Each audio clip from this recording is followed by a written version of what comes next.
The United States just made a massive move, and France is furious. US Secretary of Defense Pete Hegseth has just halted America's cyber war against Russia, and in doing so, he may have opened the floodgates for Russian President Vladimir Putin to target Europe, Ukraine, and the US with more cyber attacks than ever before. Hegseth's move raises several questions. Just what has he done? Why is France so furious? What prompted this reversal in US policy, and what impact will it have on Ukraine and Europe going forward? We start with Hegseth's decision. News emerged that Hegseth was spearheading US President Donald Trump's decision to pause all offensive cyber operations against Russia on March 3rd. The BBC reports that the move comes as the US continues its diplomatic push to end the Ukraine war. That could mean Hegseth believes that pausing cyber operations could apply pressure to Ukrainian President Volodymyr Zelensky. By halting America's cyber operations, Hegseth leaves Ukraine vulnerable to a form of hybrid warfare that Russia has been using for years. But that's all speculative. The US didn't provide the BBC with the reason for the pause, with the Department of Defense refusing to comment when questioned. What we do know is that the news of Hegseth's directive comes in the immediate aftermath of the tense exchanges between Zelensky and Trump in the White House on February 28th. However, Hegseth apparently gave the order before that meeting took place, so US revenge on Zelensky for his supposed disrespect is off the table. The Associated Press built on the BBC's report on March 3rd. It claimed that a US official speaking on condition of anonymity had confirmed the pause. That official also suggested that Hegseth's directive only affects cyber operations being carried out by the Department of Defense. That means any operations the Central Intelligence Agency, or CIA, and the Cybersecurity and Infrastructure Security Agency have in place are still ongoing. However, the move also comes at a point when the Trump administration is rolling back several cybersecurity operations the FBI and other state agencies created to counter digital and cyber threats. That timing is likely what led to the unnamed official who spoke to CNN labeling Hegseth's decision a major blow. That official pointed out that cyber operations by their nature take a great deal of planning and research to carry out. The official also said that they're concerned that pausing these cyber activities will make the US more vulnerable to cyber attacks from Russia, which has already proven that it's willing to use a large cadre of hackers to get results. However, CNN did at least get some form of comment from the Department of Defense, or DoD, over the matter. Unfortunately, that comment doesn't explain the reasons behind Hegseth's decision. Due to operational security concerns, we do not comment nor discuss cyber intelligence, plans, or operations, reads the DoD statement. There is no greater priority to Secretary Hegseth than the safety of the warfighter in all operations, including the cyber domain. Hegseth's actions don't seem to line up with that statement, and other nations have taken notice. That's where France comes in. It's absolutely furious about the US choosing to suspend all of its Russia-focused cyber operations. That's according to Politico, which reported on comments made by French Foreign Affairs Minister Jean-Noël Barrot in the aftermath of the suspension story breaking. The best way to describe Barrot's reaction is one of confusion. "I have a bit of trouble understanding Hegseth's decision," Barrot said, while speaking to the France Inter-Monday public radio show on March 3rd. Barrot pointed out that European Union countries are constantly the targets of Russia's cyber attacks. He implies that the US pulling its cyber operations leaves Russia free to expand this particular brand of hybrid warfare across the European continent. France's President Emmanuel Macron has also highlighted Russia's use of cyber tactics to weaken its European enemies. Though Macron hasn't commented on Hegseth's operational pause yet, he was clear about the threat he believes Russia poses during a live social media appearance on February 20th. The Russians have globalized the war in Ukraine, Macron told viewers when asked if he believed Putin's invasion of Ukraine could result in World War III. Macron also noted that he'd organized the live social media stream to push back against the fake news he'd encountered recently, which included rumors that he was about to institute a draft in France. That's another example of the digital danger Moscow poses to the West.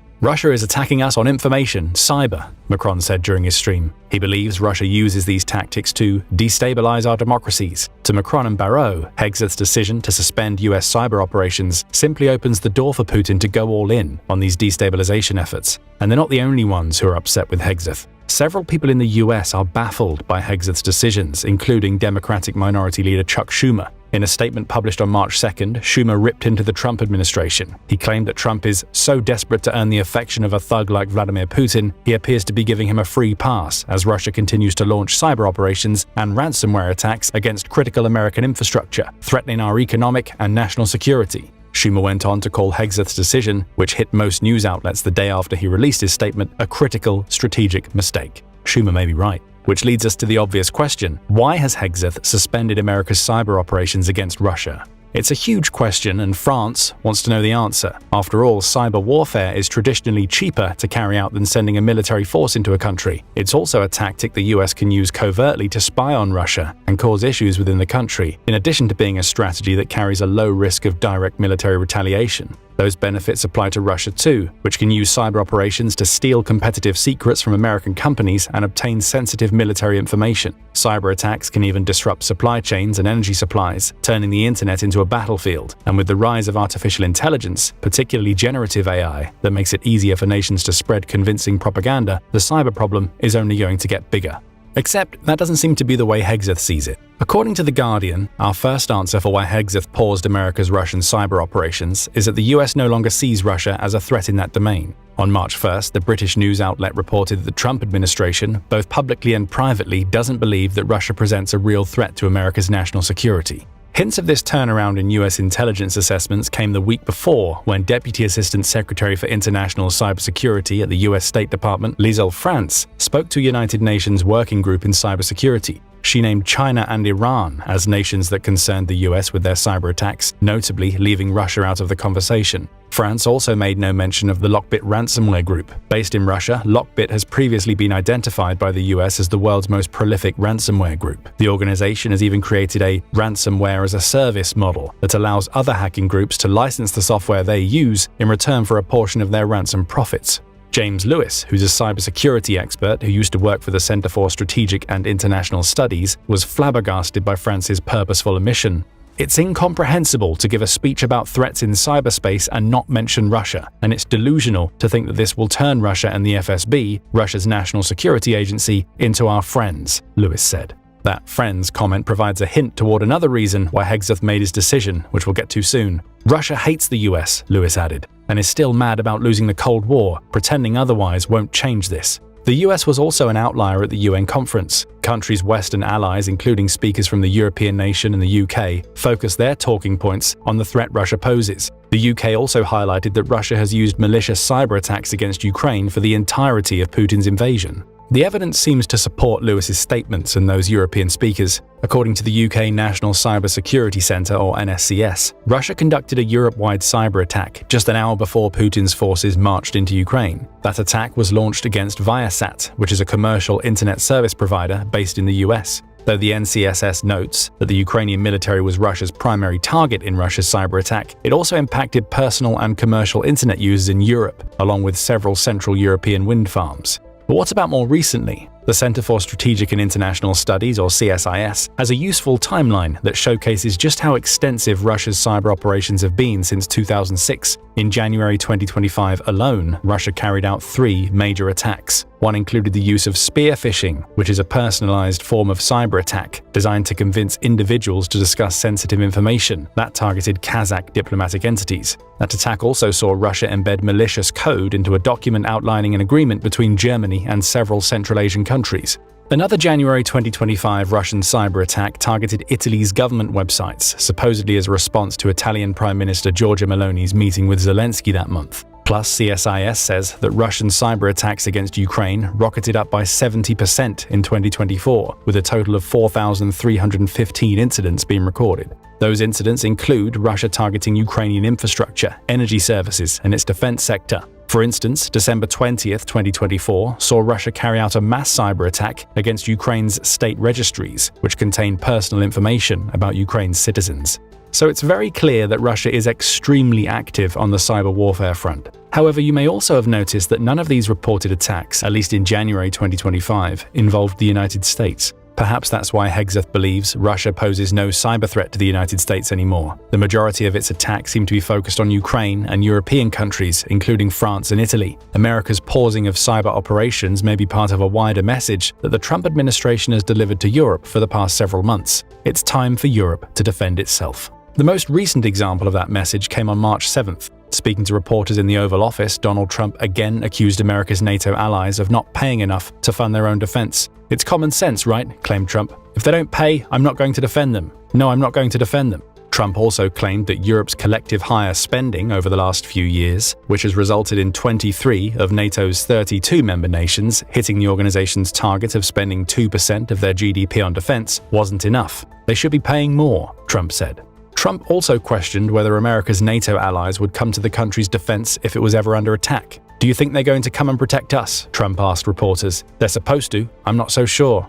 The comments were strange given that the US is the only country to ever have invoked Article 5 of NATO's charter, which calls on all member nations to support any single member that experiences an attack on its own soil. The US invoked Article 5 on September 12, 2001, the day after the terrorist attacks, and many of America's NATO allies came to America's defense, including the UK and France. The latter was also involved in the war in Afghanistan from late 2001 until 2014, dedicating 23,200 service members, 86 of whom were killed in 2009 alone. Perhaps now it's becoming clearer why France is so angry about Hegseth's directive. The US suspending its cyber operations against Russia leaves France, along with the rest of Europe, more vulnerable to Russia. And that suspension is coming alongside the implication that France wouldn't fulfill its NATO commitments to the US, even though it's demonstrated in the past that it will. As for the US, it may see Russia's Europe-centric approach to its cyber operations as a sign that it isn't targeting them anymore. Combine that with the Trump administration's seeming efforts to separate itself from Europe on the defense front, and you have clear reasons why Hegseth made his decision. But there may be another factor at play. The US might not have suspended its cyber operations against Russia because it believes Russia no longer poses a threat. Instead, America may be doing it because it has another specific goal in mind: resetting its diplomatic relationship with Russia.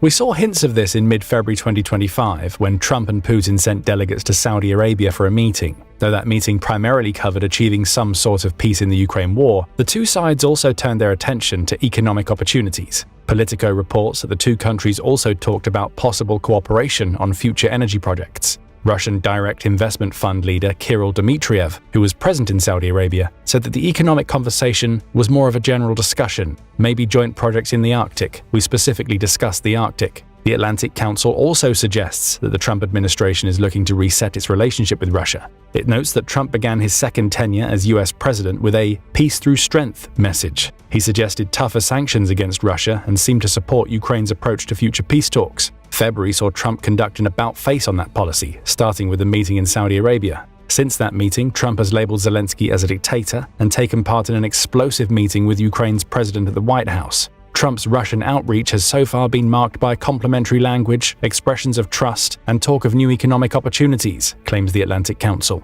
The US also voted against a UN resolution condemning Russia for starting the Ukraine war in late February. Again, these are signs that America's foreign policy is changing. The Kremlin agrees. On March 2nd, Putin's mouthpiece Dmitry Peskov said that Trump's changing foreign policies now largely coincide with our own. That's worrying to countries like France, which view Putin as not just a threat to Ukraine but all of Europe. It's also a potential reason for Hegseth's cyber operation pause. Trump's mention of trust may come into play here. If he believes he can trust Putin, he may also feel that pausing America's cyber operations shows Putin that Russia's leader can trust the United States. It's a "we'll scratch your back if you scratch ours" situation. If you don't attack us, we won't attack you.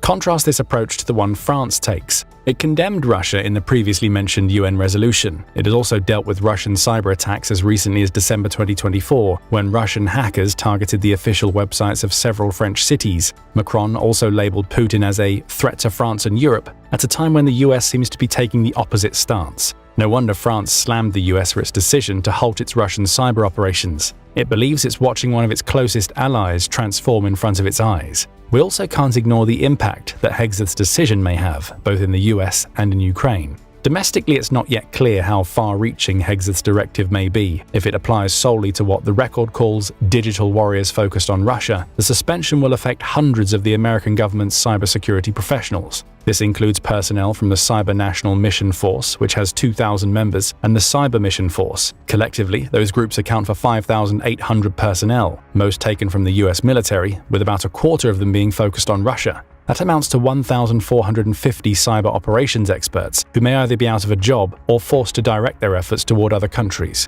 However, the record also says that Hegseth's order may extend to areas including analysis, intelligence, and capabilities development. If that's the case, the number of American cybersecurity professionals affected rises from 1,450 to several thousand. It's also possible that Hegseth may have Mexico on his mind. US Cyber Command is currently trying to boost its staff levels to better target Mexico's drug cartels, 8 of which the US now considers terrorist groups. The Trump administration blames these groups for the rise of fentanyl usage in the US. Hegseth may be thinking about transferring the personnel no longer working on Russian cyber operations to Cyber Command's Mexico-focused arm. Doing so would confront what he sees as a more direct threat against the US, even if that means weakening America's defenses against Russia. Then there's Ukraine. We've already mentioned that Ukraine experienced well over 4,000 Russian cyber attacks in 2024 alone. America was deeply involved both in helping to defend Ukraine against these attacks and in planning operations of its own. The record says that Cyber Command sent hunt-forward teams into Kyiv in the months leading up to Putin's invasion. Those teams helped Ukraine harden its digital defenses. Since Putin invaded, they provided Ukraine with intelligence on how Russia uses its digital capabilities. All of that disappears with Hegseth's order, which only feeds into the theory that the US is halting cyber operations so it can rebuild its relationship with Russia. Hegseth's order also creates the risk that Russia could target private American companies with its hacking attacks. The Trump administration is trusting Putin to not take advantage of a situation that seems ready-made to give Russia an advantage over its longtime adversary. To France, delivering those kinds of advantages to Russia is unthinkable. It believes the US has just severely weakened Ukraine at a critical juncture, with the US attempting to accelerate peace talks. It's just taken a step that comes close to crippling Ukraine's cybersecurity infrastructure. Russia now has a free rein to ramp up its Ukrainian cyber operations beyond the already record-breaking levels seen in 2024. That has knock-on effects for the rest of Europe. A weaker Ukraine means the rest of the continent, including France, has to deal with a stronger and more ambitious Vladimir Putin. However, there's one final twist to the tale. The US may not have stopped its Russian cyber operations after all. As if to confuse France and its allies even more, the Pentagon denied halting its cyber operations on March 4th, a couple of days after news broke that it had. Specifically, an unnamed senior defense official at the Pentagon told Bloomberg that Hegseth has basically done nothing. He hasn't given the order to suspend Russian cyber operations. He also hasn't directed the Pentagon to resume those operations. Nothing has changed, according to the unnamed source. That will only leave France, Ukraine, and the rest of Europe asking one serious question. What on earth is really going on with the US and its Russian cyber operations? Perhaps you have some ideas. Has the US halted its Russian cyber operations, or do you believe the Pentagon official who claims nothing has changed? What would happen if the US stopped focusing on Russia's cyber threat? And what do you think about France's response? Let us know your thoughts in the comments, and thank you for watching the video.